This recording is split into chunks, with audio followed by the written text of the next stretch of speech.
আল্লাহর রাসূল বললেন, আলী রে, তুমি যদি প্রত্যেক রাত্রি ঘুমাতে যাওয়ার আগে 30 পারা কোরআন খতম করে ঘুমিয়ে যেতে পারো, ইন্তেকাল করতে দেরি হবে, আল্লাহর তৈরি জান্নাতুল ফিরদাউসে যেতে 1 মিনিটও দেরি হবে না। কোন সুবহানাল্লাহ। আলী বলছেন, আল্লাহর পয়গম্বর, 30 পারা কোরআন তিলাওয়াত করে ঘুমানো, তাহলে তো ঘুমই হবে না, রাত্রই তো শেষ হয়ে যাবে। আল্লাহর পয়গম্বর বলছেন, আলী রে, তুমি যদি রাত্র ঘুমাতে যাওয়ার আগে 3 বার মাত্র সূরা ইখলাস পড়ে ঘুমিয়ে যাও, 30 পারা কোরআন তিলাওয়াতের সওয়াব আল্লাহ দিয়ে দিবে। কত সহজ। 4 বার সূরা ফাতিহা, 3 বার সূরা ইখলাস। পারবো তো ইনশাআল্লাহ? আমার নবী বললেন, আলী, ও আলী, জান্নাতে যদি যেতে চাও, রাত্রে ঘুমাতে যাওয়ার আগে জান্নাতের মূল্য পরিশোধ করে ঘুমাইও। আলী চোখের পানি ছেড়ে বলছেন, আল্লাহর পয়গম্বর, জান্নাতের মূল্য আমি কেমনে পরিশোধ করব?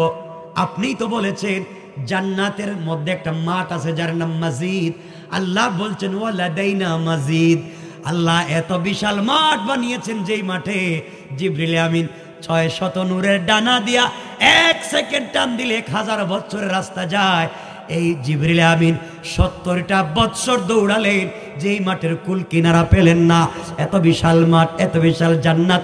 এই জান্নাতে নারীদেরকে যেই 3টা পোশাক দেওয়া হবে, সালোয়ার কামিজ আর ওড়না, পয়গম্বরে আরবি ওড়নার মধ্যে যে পাথর লাগানো থাকবে, এক একটা পাথর আরশ কুরসি লৌহ কলম জান্নাত জাহান্নাম সব বিক্রি করে দিলেও হবে না। আপনি কেমনে বললেন জান্নাতের মূল্য পরিশোধ করে ঘুমাতে হবে? পয়গম্বরে আরবি আপনি কেমনে পারবো? আপনি বলেন। আমার নবী বললেন, আলী রে, তুমি যদি রাত্রবেলা ঘুমাতে যাওয়ার আগে মাত্র 3 বার দুরূদ শরীফ পড়ে ঘুমিয়ে যাও, 3 বার দুরূদ পড়লে 8টা জান্নাতের মূল্য পরিশোধ হয়ে যায়। আল্লাহু আকবার, আল্লাহু আকবার। সহজে আর কি বুঝাবো আপনাদেরকে? আলী বললেন, ইয়া রাসূলুল্লাহ, আপনি আমাকে ভাবে আরো সহজ কিছু কথা বলেন। এবার নবীজি বলছেন, আলী তাহলে শোনো, 4 নাম্বার তোমাকে আরেকটা কথা বলি। আলী রে, 2 জন মানুষ মারামারি শুরু করেছে, কাটাকাটি হবে, একজন আর একজনকে মারবে, গুলি করবে অথবা হত্যা করবে। 2 জন মানুষের ঝগড়া বন্ধ করে রাত্রবেলা ঘুমাইও, 2 জন মানুষের ঝগড়া মিটাইয়ে ঘুমাইও। আলী বলতেন, ইয়া রাসূলুল্লাহ, প্রত্যেক রাত্র কে কোথায় মারামারি করে আমি কোথায় খুঁজবো? কার ঝগড়া মিটাবো? প্রত্যেক রাত্রে কে কোথায় মারামারি করে আমি কোথায় খুঁজতে যাব? নবীজি বললেন, আলী রে, তুমি যদি ঘুমাতে যাওয়ার আগে মাত্র 10 বার আস্তাগফিরুল্লাহ এই শব্দ তিলাওয়াত করে পাঠ করে ঘুমিয়ে যাও, 2 জন মানুষ ঝগড়া করাকে বন্ধ করে দিলে যেই সওয়াব হয়, আল্লাহ তোমার আমলনামায় এই সওয়াব দিয়ে দিবে। কত সহজ, কত সহজ জান্নাত। পারবো তো ইনশাআল্লাহ? কয়টা বলছি? 1 নম্বরে 4 বার সূরা ফাতিহা, 2 নম্বর 3 বার সূরা ইখলাস, 3 নম্বরে বলছি 3 বার দুরূদ শরীফ, 4 নম্বরে বলছি 10 বার। এবার আলী বলছেন, আল্লাহর পয়গম্বর, আমাকে আরেকটু ওসিয়ত করেন। এবার নবীজি বলছেন, আলী রে, ঘুমাতে যাওয়ার আগে প্রত্যেক রাত্রে একটা মকবুল হজ, মকবুল উমরা করে ঘুমাইও। আলী বলছেন, আমি তো মদিনায় থাকি, প্রত্যেক রাত্রে কেমনে মক্কায় যাব? কেমনে হজ করব? বাইতুল্লাহ তাওয়াফ করব, মাকামে ইব্রাহিমে সালাত পড়ব, জমজমের পানি দিয়ে ওযু করব, গোসল করব, জামারাতে যাব, মিনায় যাব, মুজদালিফায় যাব। এতগুলা যাওয়ায় আমার সময় কি? আমার তো টাইম নাই। প্রত্যেক রাত্রে কেমনে যায়? ওগো আল্লাহর পয়গম্বর, আপনি বললেন প্রত্যেক রাত্রে মকবুল হজ করব, প্রত্যেক রাত্রে মকবুল উমরা করব। হজিবা করলাম, কবুল হয়েছে কিনা জানবো কেমনে? আমার নবী আলীর কাঁধে হাত রেখে কপালে চুম্বন করে বলেন, আলী রে, তুমি যদি ঘুমাতে যাওয়ার আগে 4 বার কালিমে তাওহীদ, 4 বার কালিমে তামজিদ, 4 বার কালিমে তাইয়্যিবা লা ইলাহা ইল্লাল্লাহু মুহাম্মাদুর রাসূলুল্লাহ এই কালিমা 4 বার পড়ে যদি ঘুমিয়ে যাও, একটা মকবুল হজ, একটা মকবুল উমরা করার সওয়াব পেয়ে যাবে। কত সহজ। তাহলে আমরা 4 বার সূরা ফাতিহা পড়ব, 4000 টাকা দান করার সওয়াব পাবো। 3 বার সূরা ইখলাস পড়ব, 30 পারা কত কোরআন খতমের সওয়াব পাবো। আমরা 3 বার দুরূদ শরীফ পড়ব, জান্নাতের মূল্য পরিশোধ করে ঘুমাবো। 10 বার আস্তাগফিরুল্লাহ পড়ব, 2 জনের ঝগড়া মিটিয়ে দেওয়ার সওয়াব পাবো। আমরা 4 বার কালিমে তাইয়্যিবা পড়ে আমরা ঘুমিয়ে যাব। একটা মকবুল হজ, একটা মকবুল উমরা করার সওয়াব পাবো। জান্নাতে যাওয়া এখন কঠিন হয়েছে না সহজ হয়েছে? সুতরাং এই জান্নাতে আমরা যদি এভাবে আমল করতে পারি, কিয়ামতের দিন যদি ছেলে আমার না চিনে, মেয়ে আমার না চিনে, বউ যদি না চিনে, আত্মীয় স্বজন যদি না চিনে, আসা যায় না, চিনবেন আমাদের রাসূল। ঠিক কিনা জোরে বলেন? আল্লাহ আমাদের সবাইকে কবুল করুক। আর লম্বা করবো আর না,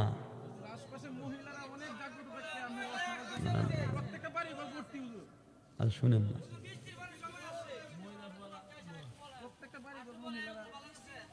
আর শুনেন না। ওয়াজ বলার মতো আমি 2-2.5 ঘন্টা কথা বলতে আপত্তি নেই, কোনো আপত্তি নেই। কতক্ষণ কথা বলছে কোন তো? কতক্ষণ? 1.5 ঘন্টা হয়ে গেছে না, কথা বলতাম, বলেছি আর লম্বা করতে নাই না। এখানে কথা রাখতেছি, বিষয়টা এখানে রেখে দিলাম। এই যে কথা বললাম, এটাই হচ্ছে লিতুখরিজান নাসা মিনাজ যুলুমাতি ইলান নূর, অন্ধকার থেকে মানুষকে আলোর পথ দেখানো। এই আমলগুলা করবেন, অন্ধকার থাকবে না, আলোকিত হয়ে যাবে। কোন সুবহানাল্লাহ। যুবকদেরকে বলছি, ভাই নামাজটা পড়ো, বলো ইনশাআল্লাহ। কি কি বলছি?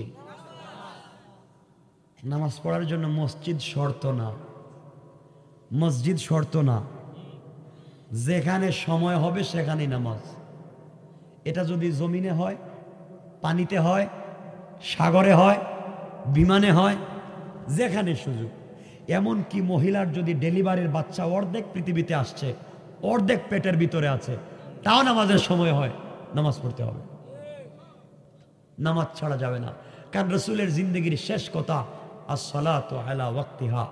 আমরকে যখন মুগীরা ইবনে শুবার গোলাম আবু লুলু আল মাজুসি খঞ্জর দিয়ে আঘাত করেছে ফজরের নামাজে, প্রথম রাকাত পড়িয়েছেন, দ্বিতীয় রাকাত পড়াতে পারেন নাই, তখনও যখন তার পেট থেকে নাড়ি বুড়ি বের হয়ে গিয়েছে, যখন তার জ্ঞান ফিরেছে, তখনও বলেছেন আসসালাত আসসালাত। এজন্য আমরা নামাজকে সোজা করি, কিয়ামতের দিন সব সোজা হয়ে যাবে ইনশাআল্লাহ। বলেন ইনশাআল্লাহ। আল্লাহ আমাদের সবাইকে কবুল করুক। এখানে রাইকা দিলাম, কথা লম্বা করব না, মহিলাদের কথা আওয়াজ করার দরকার নেই, শুধু এতটুকুনি বলবো, ভাই 1 মিনিটে বইলা দি, বাসায় গিয়া বউরে কাজের বুয়া বানাইয়েন না। বউরে তো কাজের বুয়া বানাইছেন আপনারা। বউ ঘুম থেকে ওইটা কি করে? স্ত্রী, ওয়াইফ ঘুম থেকে ওইটাই ওয়াশরুম পরিষ্কার করো, টয়লেট পরিষ্কার করো, সবার নাস্তা ঠিক করো, 14 গোষ্ঠীর কাপড় ধুয়ে দাও, বাচ্চার টিফিন তৈরি করো, বাচ্চারা নিয়ে স্কুলে যাও, স্কুল থেকে আসো, সবার খাবার রেডি করো, মা বাপরে খাওয়াও, সবার খিদমত করো, আত্মীয় স্বজন আসলে তাদেরকেও খাওয়াও, রাত্রেবেলা রান্না তৈরি করো, সবাইরে খাওয়াও। এগুলা করতে করতে বউ যে কোন সময় না খেয়ে ঘুমিয়ে গেছে, এই খবরটাও কোনো স্বামী নেয় না। হ্যাঁ, এগুলা করবেন না, বউরে কাজের বুয়া বানাইয়েন না। 2 নম্বর, বাসায় গিয়ে বউরে সালাম দিয়ে। পৃথিবীর কোনো হাদিসে পাবেন না যে বউ দিয়ে কাজ করাইবেন ঘরের, একটা হাদিসও পাইবেন না, একটা হাদিসও পাইবেন না। খোলেন না তিরমিজি, শামাইলে তিরমিজি, রাসূলের জিন্দেগি দেখেন, আয়েশার কথাগুলো শুনেন। এখানে কি বলছেন রাসূল? রাসূল মসজিদে নববীর মুতাওয়াল্লি ছিলেন, মসজিদে নববীর ইমাম ছিলেন, মসজিদে নববীর খতিব ছিলেন, মাদ্রাসায় সুফার শিক্ষক ছিলেন, মাদ্রাসার দারুল আরকামের শিক্ষক ছিলেন, মদিনার বাজারের বড় ব্যবসায়ী ছিলেন, মদিনার রাষ্ট্রের প্রেসিডেন্ট ছিলেন, যুদ্ধের ময়দানে সেনাপতি ছিলেন। এত কাজ করার পরে বাসায় আইসা বউরে সহযোগিতা করতে না, এটা ভুল বলছি আমি? কেন আপনি পারেন না? কেন বউর সাথে শয়তানি করেন? সব কাজ বউরে দিয়ে করাইবেন, এগুলো সব বাদ, নিজে রান্না করে খাওয়াইবেন। হাসে কেন? হাসলো কেন? আরে আমার নবী আয়েশাকে বলতেন, আয়েশা রান্না হইছে? ইয়া রাসূলুল্লাহ, আমি গোশত রান্না করতেছি। নবীজি বলছেন, আয়েশা আমি রুটি তৈরি করি, তুমি গোশত রান্না করো। আমি সবজি তৈরি করতেছি, তুমি প্লেট গোলা দাও, আমি তোমার কাপড় ধুইয়া দিচ্ছি আর তুমি রান্না তৈরি করো। সুবহানাল্লাহ বলেন। সুবহানাল্লাহ কয় না, মানে বোর কথা বললি সুবহানাল্লাহ বন্ধু বাসায় বলাইছে আজকে করি নাই, সাইজ করে দিতাম একবারে। একটা লোক এখানে যারা বিয়ে করছে, একটা লোক বউরিকে সালাম দেন, খবর নেন, ঠিক কিনা বলেন? কেন সালাম দেন না? শামাইলে তিরমিজি খুলেন, আয়েশা বলছেন আল্লাহে, আল্লাহর কসম, আমি রাসূল পাককে সালাম দেওয়ার কত চেষ্টা করেছি, কিন্তু নবীজির আগে নবীজিকে সালাম দিতে পারি নাই। নবীজি নিজের স্ত্রীকে সালাম দিয়েছেন, আপনি দেন না কেন? কোন দেন না কেন? বউরে সালাম দেন, নিজের বউরে তো ভাল লাগে না, একটা দিনও নিজের বউরে কয় না বউ তুমি খুব সুন্দর, শুধু পাশের বাবির ভাবি রেখো, ভাবি মাশাআল্লাহ, সেই ঠিক কিনা বলেন? এটা ঠিক। ওয়াজ আজকে করিনি, বউরে ভাল লাগে না, শয়তানি বাদ দাও, বউরে ভালোবাসতে শিখো। মাঝে মাঝে বাসায় শোনো, বউর ঠুটে লিপস্টিক লাগাই দিও। হাসলো কেন? আশ্চর্য কেন? লিপস্টিক লাগানো হারাম নয়, বউ হচ্ছে জিনা, আনতুম লিবাসুল্লাহুন্না, এটা তোমার পোশাক, তুমি কেমনে সাজাবা তুমি জানো। তোমার জন্য ঠুটে লিপস্টিক দেওয়া হারাম, বউর জন্য হারাম নয়। লাগাই দিবেন। হাসে কে?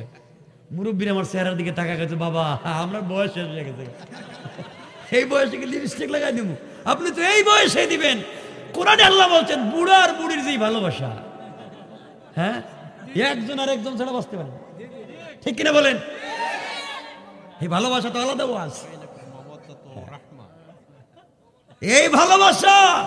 আরে বাবা, আরে বাবা, বহুত জোয়ান বউ স্বামীর রেখে খায় ভালায়, কিন্তু বুড়া বউ খাইবে না, কবে আমার স্বামী আগে আসুক, বেচারা সৌকে দেখে না কোন জায়গায় উষ্টা খায় বলে মরে যেতেছে, আসলে একসাথে খাই, ঠিক কিনা বলেন?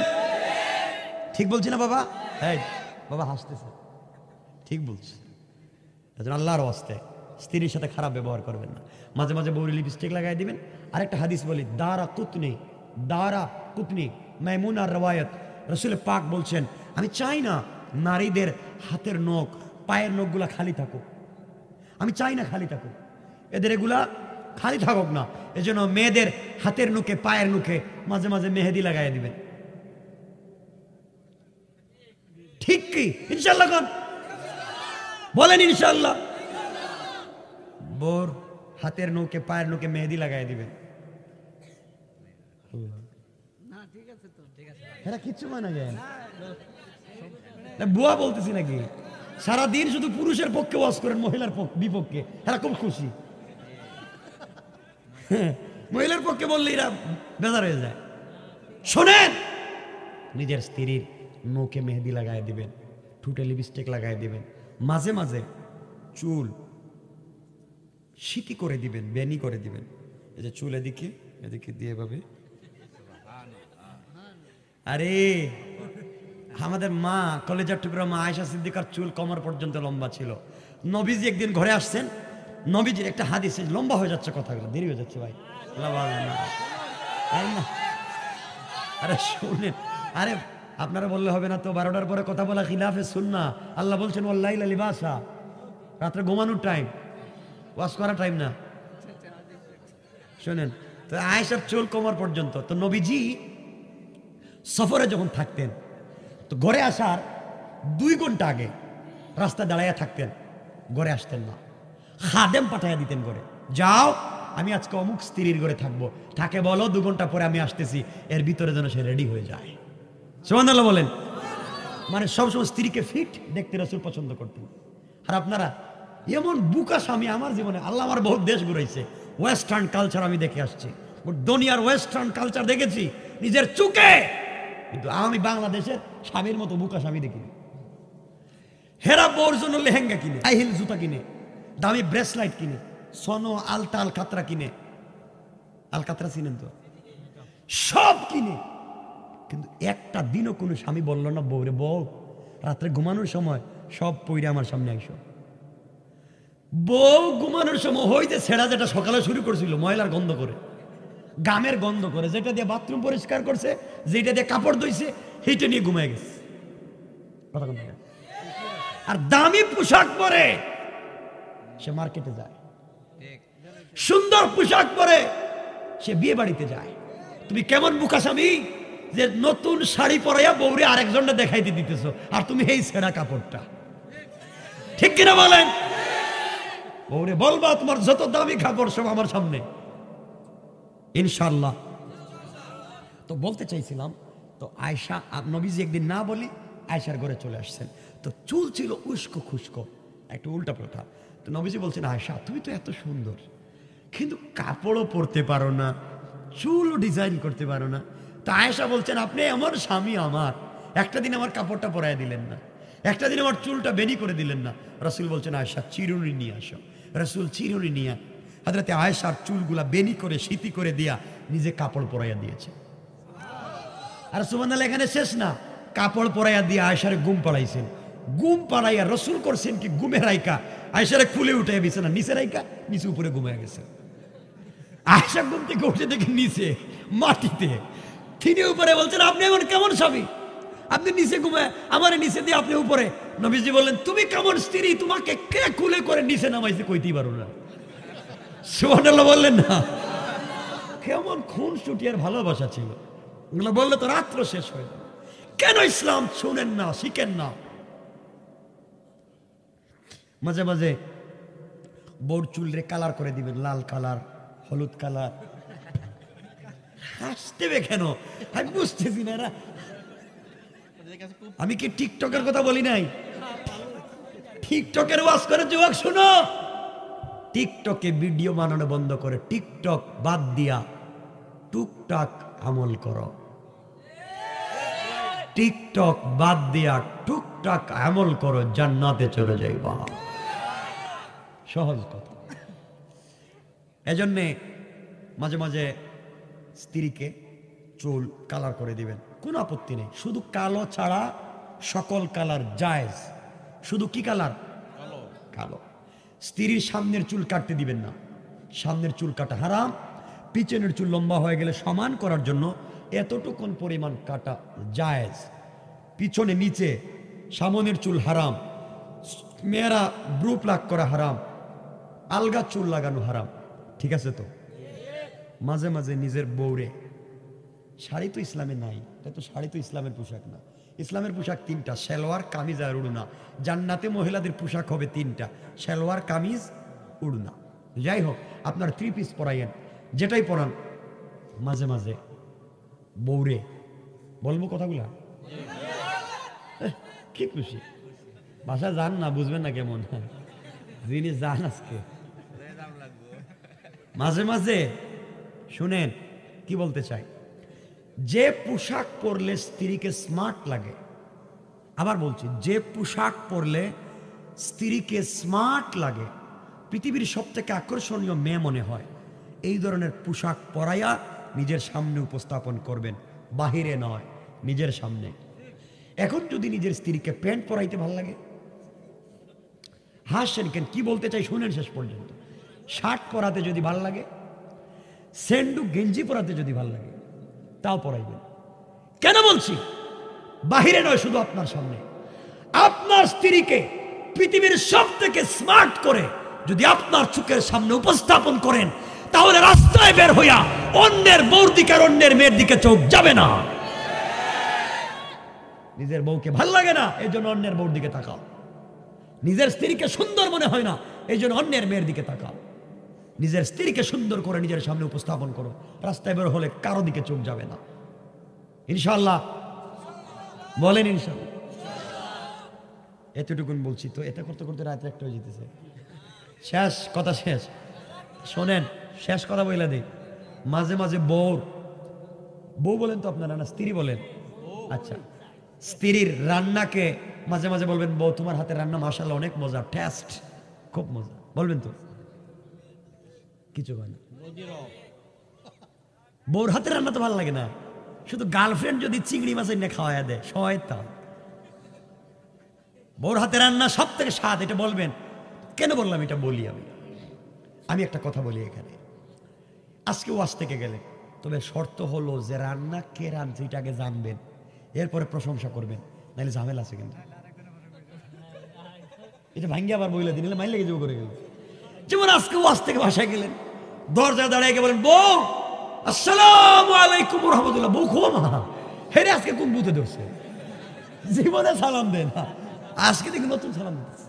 এই জন্য আগে বুঝাইবেন যে ওয়াজ থেকে আইসি, সালাম শিখে আইসি, নাহলে বেজার লাগবে করো। বউ বলবে, দেখছো কার সাথে ছিল আর আমার পাম দিতে চাইছে, সালাম দিবেন। এরপরে ঘরে গিয়ে বলবেন, বউ মাশাআল্লাহ তোমাকে যে সুন্দর লাগতেছে আজকে, মনে হইতেছে নতুন বিয়ে করে আনছি। আরে বলবেন, বোর মন ভালো লাগবে তো, খুশি হবে তো, পরকিয়া করবে না, বুঝতেছেন না তো কিছু। এরপরে ঘরে গিয়ে টেবিলে খাবার, বলবো মাশাআল্লাহ তোমার হাতের রান্না কি যে স্বাদ, কি যে টেস্ট, মন চাইতেছে প্লেট শুদ্ধ ভাঙ্গিয়া খায় ফেলে। বউ গেছে খেয়ে ও কি কইলেন, বললাম তো তোমার হাতের রান্না খুব স্বাদ হয়েছে। বলবেনই তো, 20 বছর থেকে রান্না করে খাওয়াই, জীবনে আমার রান্না স্বাদ লাগে নাই, আর আজকে ওয়াজ উপলক্ষে পাশের বাড়ির বাবির কাছ থেকে এক পেয়ালা গোশত আনছি, সেইটাই তোমার জিভে স্বাদ লাগছে। তাইলে মায়ের কিন্তু খবর আছে, এই জন্য আগে জানবেন এটা কই পাইল, রান্নাটা করছে কি এটাকে জানবেন, এরপরে প্রশংসা করবেন ইনশাআল্লাহ। ঘরের ভিতরে যদি শান্তি থাকে, হার্ট অ্যাটাক হবে না। হার্ট অ্যাটাকের মূল কারণ, ব্রেইন স্ট্রোকের মূল কারণ হচ্ছে ঘরের সমস্যা। এটা আমার না, এটা মেডিকেল সায়েন্স বলতেছে, শুধু আমার না। এজন্য হার্ট ভালো রাখতে চান, ঘরের ভিতরে আনন্দ উল্লাস করবেন। এজন্য রসুলের পাককে আয়েশা, নবীজি দিনের দাওয়াত দিতেন বাহিরে, খাদিজা দিনের দাওয়াত দিতেন, মানুষ গালি দিত, মারতো, পিটাইতো, খাদিজা দরজায় দাঁড়ায় থাকতেন। নবীজি এসে দরজায় নক করে বলতেন, খাদিজা। খাদিজার দরজা খুলেই আমার নবীর কপালে চুম্বন দিয়ে মুস্কি হাসতেন, খাদিজার গালে টুল পড়তো, নবীজি সারাদিনের কষ্ট ভুলে যেতেন। আর আমাদের বউরা কয় আজকে আইন গরো, খবর আছে, তোমার মা কি করছে খবর, আর মুসলমানই দিব। ঠিক ঠিক কিনা, এটা ঠিক কইল কেন, এত মহিলাদের বিরুদ্ধেও কথা বলতে। আল্লাহ আমাদেরকে হেফাজত করো, সবাই বলেন আমিন। 2 ঘন্টা হয়ে গেছে প্রায়। ভাই কি কি ফেসবুক না, শোনো, আরে শোনো, আমার কালকে প্রোগ্রাম হচ্ছে রাজবাড়ি ওপারে ফরিদপুর। শোনো, ফেসবুক চালাওনি, বাদ দেও, কম চালাইও, ফেসবুকে সময় দিও না। এই ফেসবুকে সময় নষ্ট না করে কাজে সময় দাও ইনশাল্লাহ। একদিন আমি বললাম, আমার কথা লিখে রাখবেন, আগামী 50 বছর পরে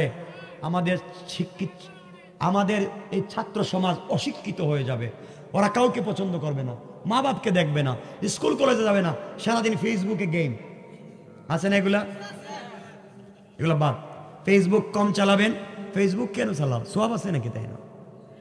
হ্যাঁ, এত সময় না চালাইয়া কোরআন শরীফ তেলাওয়াত করো, সওয়াব হবে ইনশাল্লাহ। আরেকটা কথা বলছে ভাই, এটা বললাম, ফেসবুক কম চালাইবা তো, ফেসবুক, টুইটার, ইনস্টাগ্রাম, এরপরে ইউটিউব, এগুলো কম চালাইও, দরকার নাই ইনশাল্লাহ ইনশাল্লাহ। এরপরে মা বাবার খিদমত কইরো, হ্যাঁ, মা বাপকে সম্মান দিও, মা বাপের খিদমত করবা, মা বাবার সঙ্গে ভালো ব্যবহার করবা, মা বাবার সঙ্গে রাগ করে কথা বলবা না, চোখ গরম করে কথা বলবা না, ভয় দেখায় কথা বলবা না, মা বাপকে সম্মান দিবা, মা বাপকে ইজ্জত দিবা, চেষ্টা করবা মা বাবার কাছ থেকে দোয়া নিতে। তুমি যদি মা বাবার কাছ থেকে দোয়া নাও, লাইফে কামিয়াব। আর মা বাপকে যদি কষ্ট দাও, মরার আগে শাস্তি পাওয়াই লাগবে। যত লোক দুনিয়া দেখবেন বেইজ্জত হয়, আবার বলছি, যত লোক পৃথিবীতে দেখবেন বেইজ্জত হয়, মনে রাখবেন তার মা বাবার বদদোয়া। আবু বকরের রেওয়ায়তে হাদিস কম, আবু বকরের রেওয়ায়ত, পৃথিবীতে 3টা